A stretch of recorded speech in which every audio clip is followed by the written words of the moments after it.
Ayan po, lalabas na tayo ng kitchen guys. Magandang tanghali sa inyong lahat. At titingnan natin yung setup ng reservation. Kasama na yung ginawa natin mix maki. Ayan po.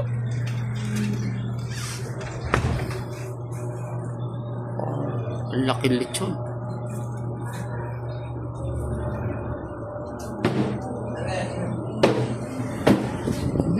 Kaya? Oo.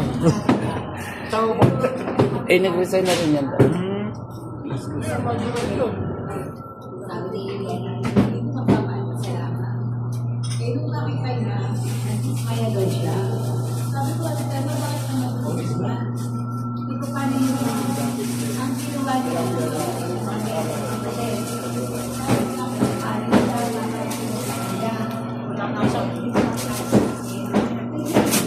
Kala ko nagpatao nga isang tao siya.